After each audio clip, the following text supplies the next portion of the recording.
We hit the 2-week mark when the Sunrisers Hyderabad take on the Delhi Daredevils in Hyderabad on Wednesday. So just 112 weeks more to go for this year's IPL to conclude. This is ESPNcricinfo Match Day T20 with Brad Hogg and Aakash Chopra, who will look ahead to that game. Both teams coming off tight results on either side. Sunrisers getting the better of Punjab. Delhi will be wondering how they didn't manage to see it through against Kolkata, courtesy of Manish Pandey. Well, let's look at match day match point number 1 as we build it up. And we're still getting our breath after the way Bhuvneshwar Kumar stole it when Manan Vora seemed to be going crazy. So we're going to talk about Bhuvi and how good has he been in comparison to other bowlers. Some numbers before I throw it to Aakash and Brad. And he is so far supremely ahead of any other bowler this IPL 2017. That will only be shown by the best economy for bowlers in the power play and the death overs this year's tournament. 5.73 gents to Bhuvneshwar Kumar, Mitch McClanahan at 8 and is the closest. Aakash, we must talk about Bhuvneshwar Kumar's improvement as a specialist swing bowler at the top and a specialist Yorker bowler or a full bowler at the death. Just 45 seconds for you to try and tell me what's got him at his peak. Another little stat that he's taken 15 wickets for 108 runs. Gujarat Lions have taken 15 wickets as a team in 7 and conceding 876 runs. Wow. He's obviously swinging the ball pretty well. So he's just telling us that how important and critical can be swing when the ball is new. He's getting those Yorkers right as well. In my opinion, he's not just the best Indian bowler in T20 cricket. He's in this IPL the best bowler by a margin, a fair margin. And every time he swings the ball, he finishes within the 3 stumps. I think that's his biggest strength. Yeah. He's got some time to go. Well done, Aakash Chopra. He's keeping his seconds. But it's not going to carry on to Brad Hogg, who also must in 45 seconds tell me. Brad, firstly, I'd like you to comment whether you agree with Aakash that he's the best Indian bowler, at least, if not better than that. And just second, compare him to other things that bowlers do, all sorts of different things to try and keep the runs down. Bhuvneshwar Kumar almost does the textbook stuff and succeeds. 45 seconds for you to comment on how good Bhuvi's been. Aakash, I totally agree with everything you said about Bhuvi. I think he's a wonderful bowler. He's just set the world alight, but he's adaptable as well. If the ball's not swinging, he's able to hit the wicket on a good length and hit it hard and hit the top of the splice of the bat. But if that's not even working, then he goes to defensive bowling, and that's where he hits the Yorkers, slows it up. So I think he's got a bit of extra pace too. I think his body's strengthened over the last couple of years. That's giving the extra pace. And to be able to bowl a little bit quicker, you're able to disguise your slower ball a lot more as well. So I think he's got a lot of assets there too. And he hasn't got a bad bouncer. A little bit of increase in pace, what a difference it makes. And these two are just on fire. They're giving me seconds to spare on their answers. Let's see if they make up for it in match day match point number 2. We talk about Delhi's bowling combinations. They're one of the better bowling sides of this tournament. Remember, Zair Khan's led them well with ball as well, used himself well, used Morris well. Pat Cummins has got some pace, and Mishra and Shahbaz Nadeem, who missed the last one. So let's show you their numbers collectively as a bowling unit. Top 5 economies in the team. Delhi right up there with 7.42. Hyderabad, we know how much we've spoken about them, 7.95. And then the rest 8 and above. Hoggy, last game, they made an interesting call to drop the left-arm spinner Shahbaz Nadeem as one of the lead left-arm spin rights carriers. You carry the rights for left-arm spinners around the world, don't you? But did you agree with that? Should he come back into this team? What's the ideal balance for this Delhi team? Because they look like they had too much pace last time. 45 seconds for you. Look, I probably agree that they should have probably left Nadeem out last time and played Shami just because of the matchups with Kolkata. But he's definitely got to come back in. He's got the best economy rate. But what's so strong about this attack is that they've got Morris, who's got a great economy rate. Zair Khan is also at a very low economy rate. And Nadeem. And that allows the likes of Mishra, Shami's when he's playing, and Cummins to be more attacking. So they've got the wicket-taking options as well as the defensive bowling options. And the other thing is too, last game, Cummins, who is the attacking option, was also able to bowl defensively as well. So they've probably got the best attack going around. Apart from Sunrisers at the moment, those two are very close to being the best attacks. Aakash, lots of left-handers to bowl to in that Sunrisers team. They don't really have too many spin bowling options though. How would you assess their bowling lineup when they play a pretty strong, at least top order of Sunrisers when they take the field? 45 seconds for you, sir. This myth has to be busted that left-arm spinners cannot bowl to left-handers. Then off-spinner can never bowl to right-handers. Ashwin should not play at all then.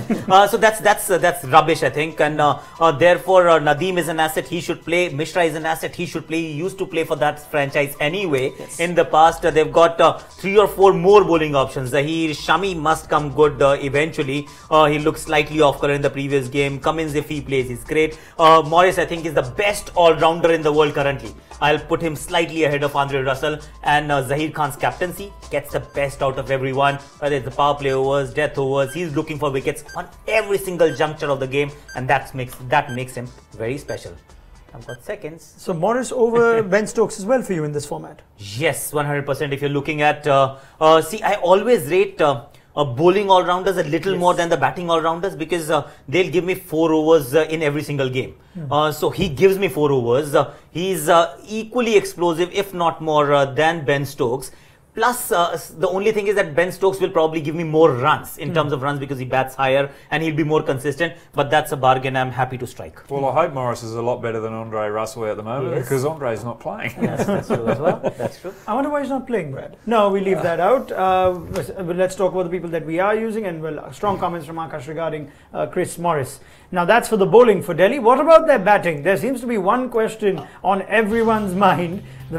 Oh, come on, we're being harsh. We're calling that a disorder for Delhi. But every year we have the same questions of this Delhi team. Young Indian batsmen, will they deliver, will they not? Some of them look good, some of them don't. Rishabh Pant has looked terrific. Karun Nair has not. So India's most recent triple centurion needs to do better than an average of 8.33 if he's batting number 3. And Pant, on the other hand, in spite of a personal tragedy, has been sublime. 169.87 striking it at, and 35 as an average in the tournament. So Aakash, for you to first give your verdict, Rishabh Pant or Karun Nair, and where would they bat? Well, whoever is in form must bat higher. Give them as many balls as you can. So if Samson is opening because he scored a century, Pant should be number 3 or number 4, nothing later than that. In my team, Nair won't even fit in. That's my team, my wish list. But these guys have to bat higher. Morris should also get more deliveries to play. It was baffling to see that Matthews was promoted ahead of Chris Morris,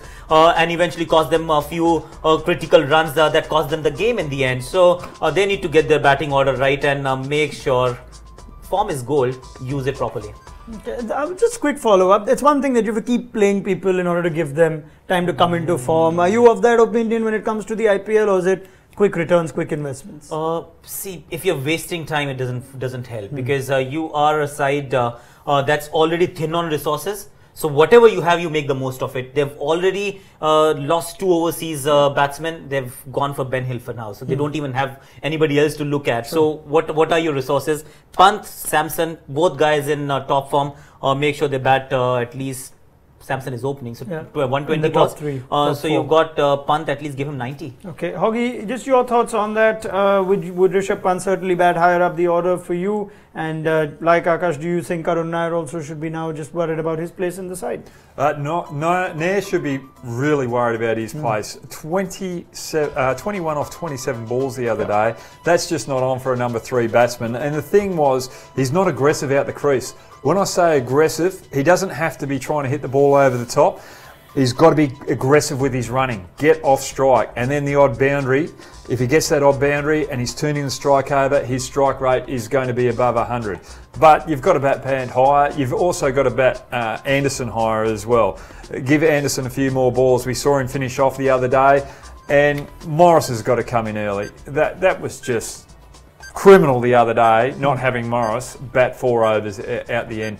I think they've got the batting to be competitive. If they bat first. If they bat first, yeah. Gee, I don't think you two feel strongly enough about Rishabh Pant batting high up, but yes, that's what we expect, how good he's been. So let's see how Delhi played out when they face a good Sunrisers bowling lineup. The individual battle for that game takes us to match day, match point number 4. Shikhar Dhawan against Zaheer Khan. There'll be no prizes for guessing who actually has the better numbers in this contest. Zaheer Khan can turn up at 58 with one leg and get a left-hander out if he really wants to. 4 times is the amount of times he's dismissed Dhawan. Average of just 10 and just 42, 43. Something about Zaheer Khan, as old as he might be getting, Aakash, he's still got the goods. He still works out how to bowl to left-hand batsmen. What is it about that individual contest where you think Zaheer's got the better of Shikhar? 45 seconds to you. You know, T20 cricket is all about executing your skills under pressure, and that's what you get with someone like Zaheer Khan. Bradley Hogg also did it quite nicely over the years because it's all about performing under pressure, just execution of those skills. Zaheer is top class, so I'm not surprised. He's always been good against left-handers. I'm not surprised again that he's dismissed him 4 times. I'm more worried about 42 balls and 43 runs because that's where Shikhar is slowing things down. So even if he wins that contest and remains unbeaten, if he's not moving along, then he's putting a lot of pressure on Warner, and then things just go pear-shaped from there. So therefore, from Shikhar's point of view and SRH's point of view, he needs to just go berserk at the top, just play with a lot of freedom. Okay, again, perfectly on cue, on time. Brad, maybe you can tell us about those skills that Aakash was referring to that you use so very well, that you still do. Current player, we forget, unless you've given up the boot. You haven't given it all up, have you? No, I haven't said anything at the moment. No, so but yes, just sticking to it. Zaheer Khan, the way he's used himself and how he bowls with the new ball to left-handers. Your thoughts on this contest? I think he's utilised himself well. He's bowled in the power plays when needed to be. He's bowled in the middle, and every now and then he's utilised himself out the death overs as well. So he's summed up the conditions extremely well, and he hasn't tried to hide himself as well. Look, I think he bowls extremely well to the left-handers, but David Warner is a class act, but he can't be doing it out the top by himself. He needs Darwin to step up. Now, with Darwin, I think he's trying to hit the ball too hard at the moment. He is a very correct cricketer. He's got some good timing, but when he tries to slog, everything falls to pieces. So he's got to try and play like a Sanju Samson and just try and pierce the field, because he's good enough to do that. Get balance. Try not to slog. I like the way we're giving Sanju Samson as examples, young Indian cricketer. He's killed it with 100, hasn't he? Now let's move to our final match day match point. It's my favourite one, which is about the experts picking their 11. This is when they get to be powerful people in big IPL franchises, captains, coach, team management, and decide who plays, who doesn't. Brad Hogg is going to now pick the Sunrisers team for us. Now, let me run through that. You've dropped Moses Henriques and played Kane Williamson, Brad. I see that you stuck with Mohammad Nabi, and you've brought in the left-arm spin of Vipul Sharma. And I think you've let go of Deepak Hooda, who we're talking about needs to do more with the bat. Wow, that's some interesting changes. 45 seconds for you to tell me, Brad, why you don't think this is a little light on batting and why you've gone for this team. Well, I've gone for this team because Henriques hasn't really done much with the bat. Williamson comes in, so I've tried to strengthen up their bowling. Vipul Sharma can handle the bat a little bit, so I've just allowed him to come in at number 7. I just want to see Nabi just play one more game, and the way that the pitch played the other day, it suited him. And I just think they could sneak another game in with him before they bring back Cutting, just to strengthen up the length of the batting for the Sunrisers, and also that extra medium pacer. I just the other player was Shran. Yeah, obviously Nehra back in. Yeah, Nehra back in. I thought Cool bowled extremely well the other day, and he needs another go as well. They've got depth in bowling in the bowling department, so I think they're going to be strong contenders for the top 4. Maybe a quick comment on Brad's team from you. Vipul Sharma can't possibly do any worse with the bat than Deepak Hooda, whose patience is running out with Deepak. Personally, I think Henriques is someone who's a non-negotiable in their team, because just because of the bowling that he brings to the table, even if it's 2 overs, because UV hasn't bowled at all. Yeah. So he plays, he's got a couple of 50s already in the first 4-5 games that he's played. So I'm willing to stick with him, that just give him one more game, bats at number 3. Kane Williamson, just because there's no bowling skills there, so you don't really go towards Kane Williamson. Ashish Nehra comes back, Sra obviously goes out. That's a straight swap, a better swap to be honest. Other than that, it looks alright. Hooda is again one guy who hasn't really lived up to the potential yet. Okay, so now let's take Aakash Chopra to pick the Delhi Daredevils team. I wonder if you fancy this job, Aakash, picking a Delhi team someday, maybe coaching Delhi Daredevils, I don't know. But I won't ask you that. What I will ask you is why you've dropped Pat Cummins and brought in Carlos Brathwaite. I could see Shahbaz Nadeem and Mohammad Shami both find a place in your team. Wow, so you have some time now to take me through this team and tell me why you've gone with it, Aakash Chopra. Oh, well, I've played Shahbaz Nadeem because Nadeem should play. I thought it was unfair to drop him in the previous game. Amit Mishra has played for that franchise in the past.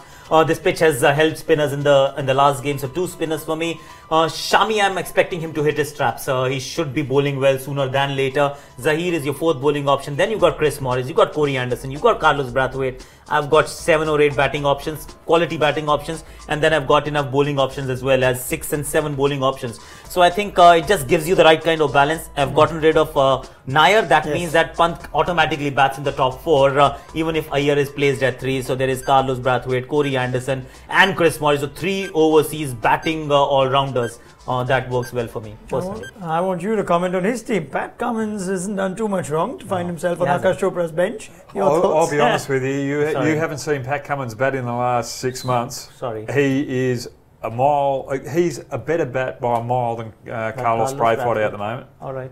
Yeah.